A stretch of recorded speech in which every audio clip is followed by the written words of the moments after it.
Assalamualaikum warahmatullahi wabarakatuh. Salam sejahtera untuk kita semua. Bagaimana kabar kalian anak-anak?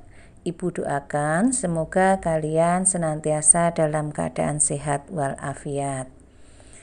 Anak-anak, pada video kali ini kita akan membahas tentang dinamika penduduk benua-benua di dunia bagian 2, yaitu penduduk benua Eropa, Afrika, dan Australia.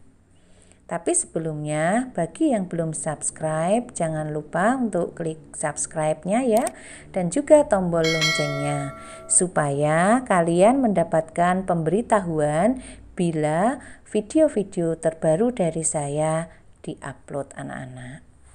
Baik, kita lanjutkan anak-anak. Kita akan mulai pembahasan kita dari dinamika penduduk benua Eropa. Tentunya kalian telah mengenal benua Eropa bukan?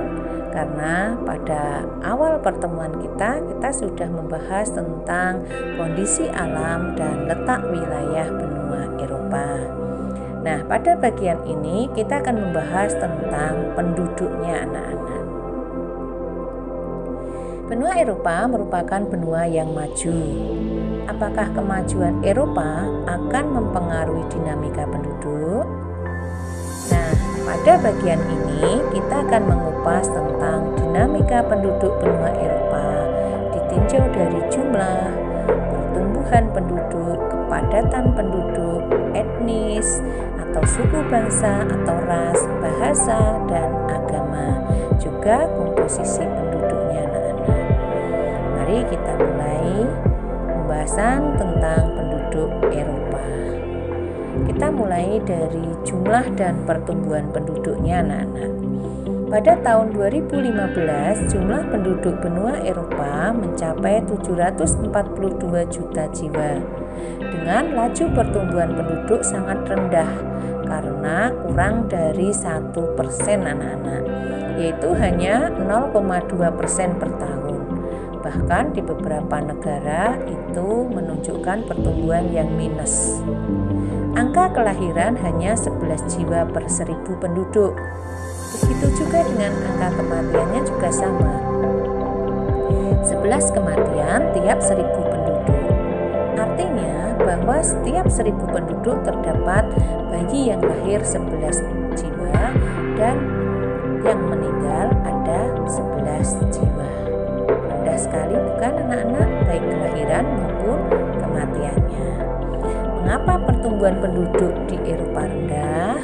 Mari kita lihat anak-anak.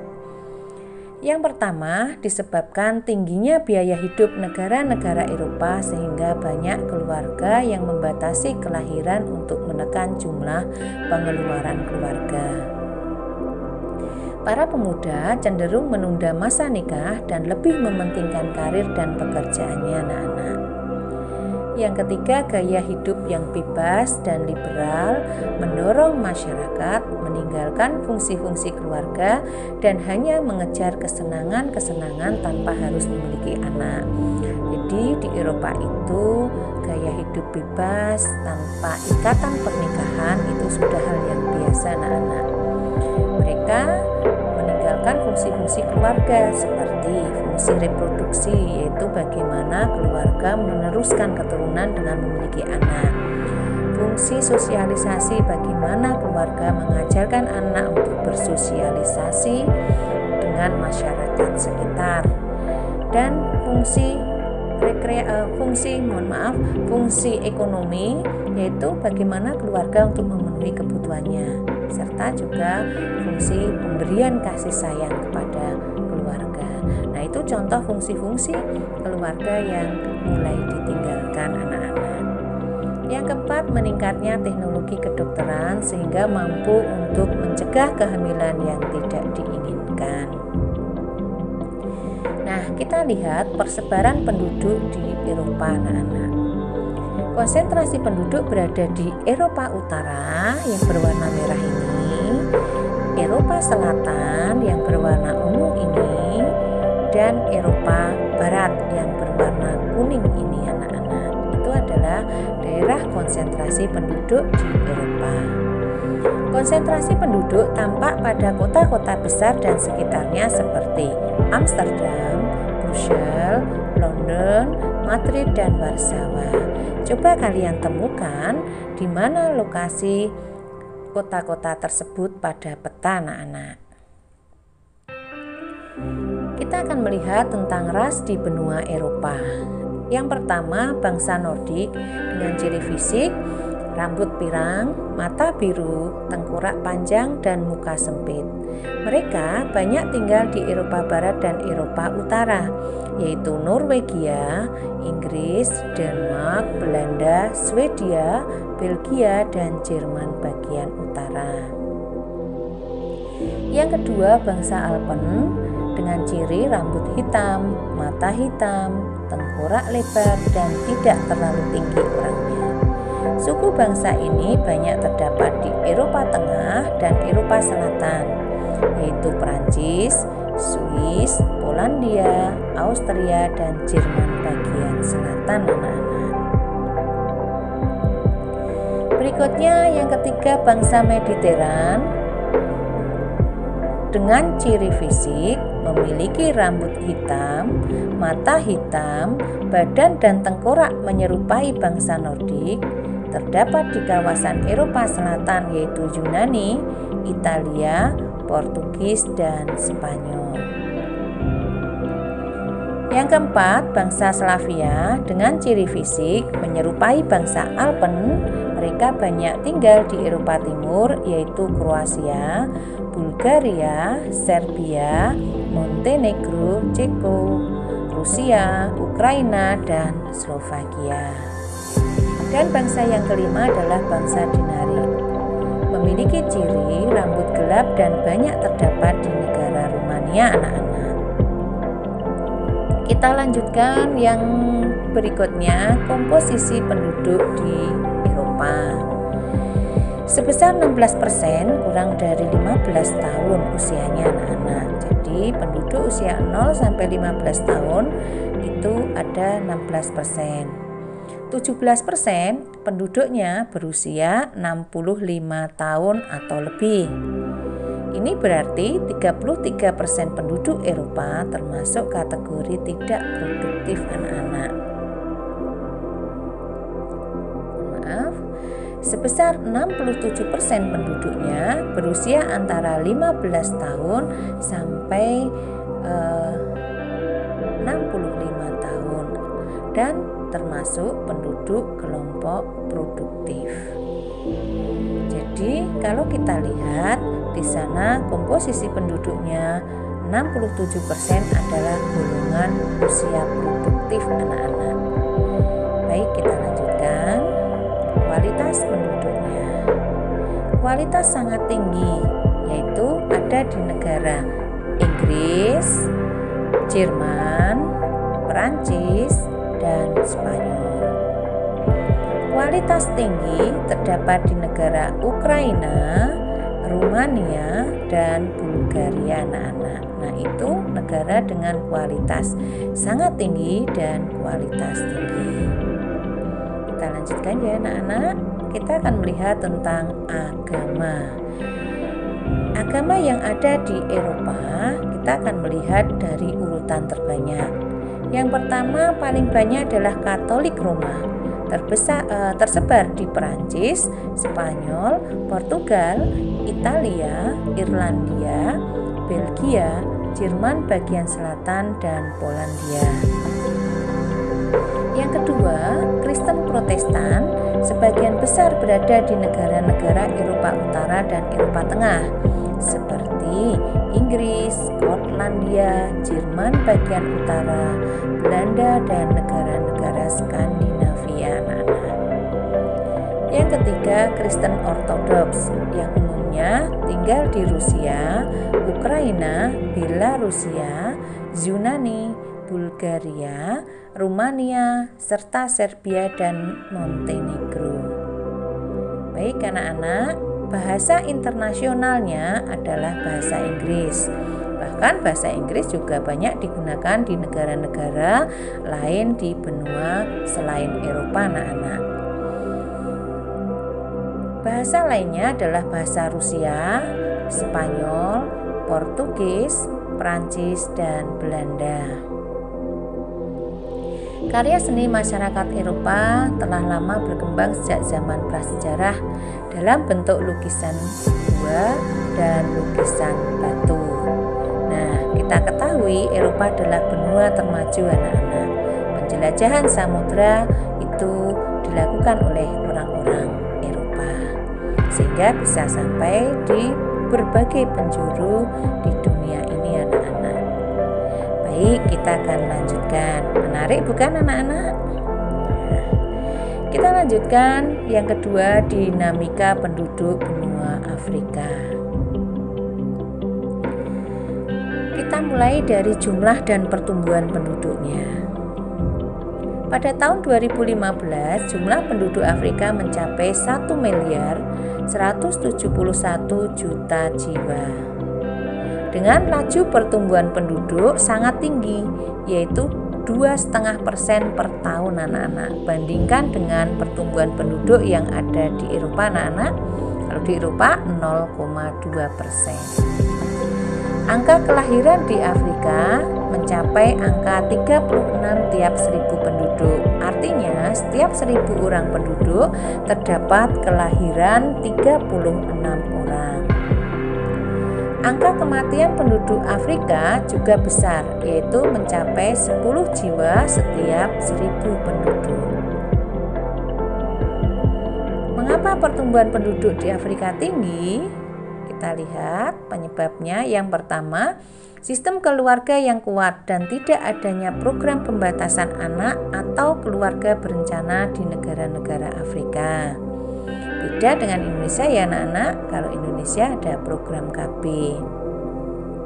Penduduk Afrika yang berorientasi pertanian cenderung memilih banyak anak agar dapat membantu mengolah lahan pertaniannya. Yang ketiga, banyaknya angka kematian yang direspon dengan banyaknya anak. Karena banyaknya yang mati, maka memiliki banyak anak. Rendahnya pendidikan perempuan dan kurangnya fasilitas hiburan atau rekreasi mendorong terjadinya kelahiran yang banyak anak-anak. Yang keempat, akses terhadap fasilitas kesehatan juga masih rendah, khususnya alat kontrasepsi anak-anak. Alat kontrasepsi itu alat atau sarana yang digunakan untuk mencegah kelahiran anak-anak, seperti spiral, pil, dan sebagainya. Kita lanjutkan anak-anak.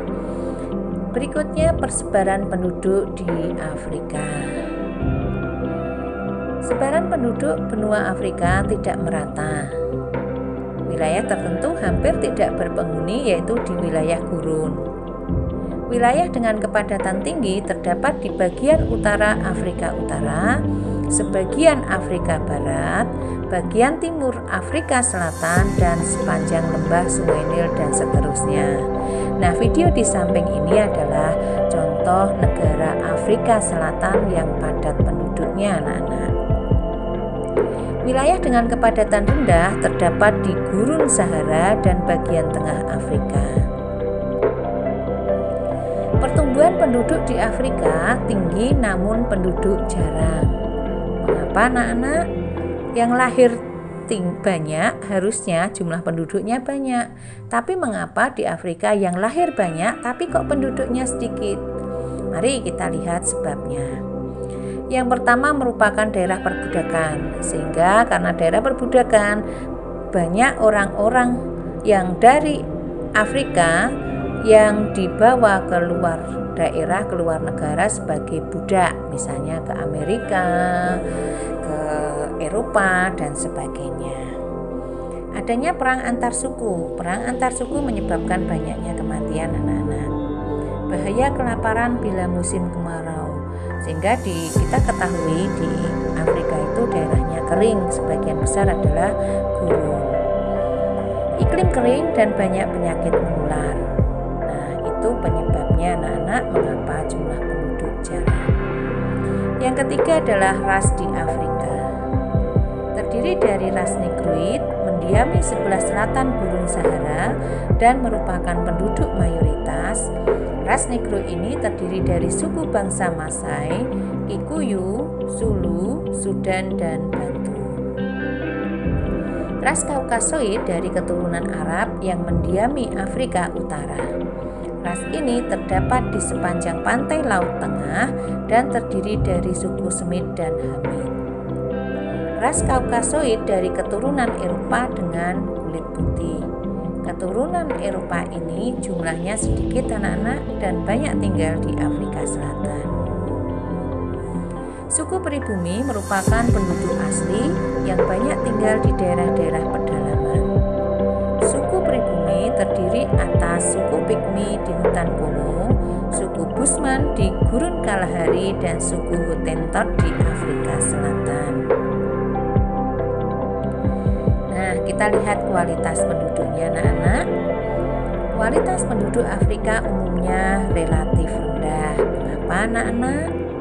Ya, silahkan kalian cari informasinya dari berbagai sumber ya. Berdasarkan kriteria Human Development Index, tidak ada satu negara pun yang memiliki kualitas penduduk yang tergolong sangat tinggi. Jadi tidak ada yang sangat tinggi anak-anak. Beberapa negara dengan kualitas penduduk tinggi seperti Aljazair dan Tunisia anak-anak. Nah, dua negara itu kualitasnya paling baik, yaitu paling tinggi. Kualitas penduduk sedang terdapat di negara Mesir, Afrika Selatan, dan Namibia. Sedangkan kualitas penduduk rendah terdapat di Sudan, Ethiopia, Kenya, dan Chad anak-anak. Nah, itu beberapa contoh kualitas penduduk yang tergolong tinggi, sedang, dan rendah. Bahasa dan agama di Australia, kita lihat bahasa yang digunakan adalah Swahili anak-anak. Agama yang dianut adalah Islam, itu dianut mayoritas penduduk di Afrika Utara, Afrika Barat, dan Afrika Timur. Kristen merupakan agama dominan di Afrika Selatan, dan kepercayaan animisme dianut penduduk di kawasan Afrika Tengah. Kita akan melihat budayanya anak-anak. Budaya Afrika antara lain kerajinan patung. Nah, biasanya menggunakan tema pasangan laki-laki dan perempuan, perempuan dan anaknya, seperti contoh di bawah ini anak-anak. Perempuan dan anaknya, ini contohnya laki-laki dengan senjata dan binatang serta orang asing. Yang kedua, musik dan tari penduduk asli Afrika. Ini contoh tariannya anak-anak, yang menggunakan tradisi lisan yang berbeda dengan musik dan tari dari penduduk pendatang dari Arab. Penduduk asli khususnya di wilayah sub-Sahara menekankan pada nyanyian, karena nyanyian berfungsi sebagai cara komunikasi anak-anak. Nah, anak-anak, jika kalian memiliki pertanyaan, silahkan kalian tuliskan pada kolom komen di bawah video ini ya anak-anak. Insya Allah Ibu akan memberikan jawabannya. Baik anak-anak, kita lanjutkan komposisi penduduk atau dinamika penduduk di benua Australia. Tapi sebelumnya jangan lupa klik subscribe dan tombol loncengnya ya, supaya kalian mendapatkan pemberitahuan jika ada video-video terbaru saya. Baik anak-anak, jumlah dan pertumbuhan penduduk Afrika pada tahun 2015 berjumlah 23.900.000 jiwa. Sedikit sekali bukan anak-anak, bandingkan dengan Indonesia yang sekitar 260 juta jiwa pada tahun 2015. Pada tahun 2005 jumlah penduduknya sebenarnya 20.400.000 jiwa. Nah, dalam waktu 10 tahun terjadi penambahan 3.500.000 jiwa. Itu sangat sedikit anak-anak dalam jangka waktu 10 tahun. Penambahan jumlah penduduk Australia terjadi karena kelahiran yang mencapai 13 kelahiran tiap 1000. Jadi setiap 1000 penduduk terdapat 13 kelahiran. Lebih banyak dibandingkan kelahiran di Eropa ya anak-anak yang hanya 11 setiap 1000 penduduk. Angka kematiannya adalah 7 kematian tiap 1000 penduduk. Laju pertumbuhan penduduk benua Australia adalah 1,5% per tahun. Ini tergolong sedang anak-anak. Persebaran penduduk benua Australia tidak merata. Mayoritas orang Australia, yakni lebih dari 85% tinggal di perkotaan. Sekitar 63% penduduk tinggal di ibu kota negara bagian anak-anak. Daerah pemusatan penduduk umumnya terletak di tepi pantai. Mengapa? Karena daerah pantai iklimnya nyaman dan curah hujannya cukup. Nah, ini di daerah pantai anak-anak. Ini daerah-daerah pantainya. Faktor penyebab persebaran penduduk di Australia yang tidak merata. Yang pertama, daerah perkotaan merupakan pusat ekonomi bagi penduduk Australia. Yang kedua, penduduk tinggal di pantai karena iklimnya yang sejuk dan curah hujan yang cukup. Daerah pedalaman sedikit penduduknya karena wilayahnya terlalu kering dan sedikit curah hujan karena sebagian besar berupa gurun pasir. Sebagian besar wilayah Australia memiliki iklim yang panas dan gersang dengan persediaan air yang sedikit, sehingga hanya sedikit daerah yang layak dihuni oleh manusia anak-anak. Kita lihat dari kualitas penduduknya. Australia merupakan negara dengan kualitas penduduk yang sangat tinggi. Salah satu indikator kualitas penduduk yaitu angka harapan hidup menunjukkan kategori tinggi yaitu 82 tahun. Artinya rata-rata kematian penduduk di Australia itu pada usia 82 tahun. Ini menunjukkan penduduk Australia memiliki kondisi kesehatan yang baik anak-anak. Pendapatan penduduk Australia juga tergolong tinggi yang mencapai $42.880. Komposisi etnis di Australia, penduduk asli adalah suku Aborigin yaitu sebesar 1,2% anak-anak. Nah, ini contoh teater yang dilakukan orang-orang Aborigin. Bangsa Eropa atau pendatang sebesar 94%. Nah, ini adalah bangsa kulit putih anak-anak. Jadi, hampir 100% orang Eropa, padahal mereka adalah pendatang anak-anak. Coba kalian pikirkan mengapa itu. Bangsa kulit putih ini umumnya berasal dari negara Inggris dan Irlandia. Sisanya dari Italia, Belanda, Skotlandia, Jerman, dan Yunani. Bangsa Asia pendatang sebesar 2,6%. Penduduk yang berasal dari Asia sebagian besar dari Cina dan India anak-anak. Bangsa lainnya hanya 2,2%. Agama, bahasa, dan budaya di Eropa. Di Australia anak-anak, sebagian besar penduduk Australia beragama Kristen Protestan 61,2%, Buddha 2,5%, Islam 2,2%, Hindu 1,3%, dan sejumlah agama lainnya. Bahasa nasional Australia adalah bahasa Inggris. Budaya yang berkembang adalah budaya Eropa anak-anak. Nah, anak-anak, untuk lebih memperdalam wawasan kalian tentang dinamika penduduk di benua Eropa, Afrika, dan Australia, silahkan kalian jawab pertanyaan ini.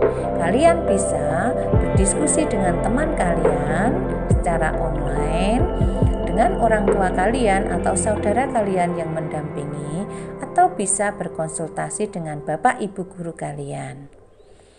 Yang pertama, sebutkan 3 faktor penyebab rendahnya pertumbuhan penduduk di Eropa. 2. Benua Afrika memiliki pertumbuhan penduduk tinggi, namun jarang penduduknya. Berilah 4 alasan. Mengapa benua Afrika pada umumnya memiliki kualitas penduduk yang rendah? Yang keempat, sebutkan 3 faktor penyebab persebaran penduduk Australia tidak merata. Yang kelima, mengapa jumlah penduduk suku aborigin saat ini tinggal sedikit, yaitu hanya 1,2% anak-anak. Silahkan jawab dan kirimkan kepada Bapak Ibu guru kalian.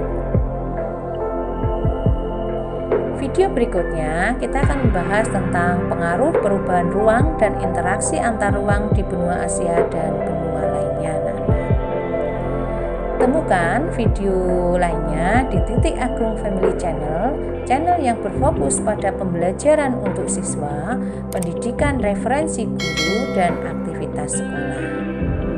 Ini channelnya anak-anak dan beberapa video yang sudah diupload. Terima kasih anak-anak atas perhatian kalian dan partisipasinya. Jangan lupa selalu jaga kesehatan, lakukan protokol dimanapun kalian berada, tetap semangat dan tetap bahagia. Sampai jumpa pada video berikutnya. Wassalamualaikum warahmatullahi wabarakatuh.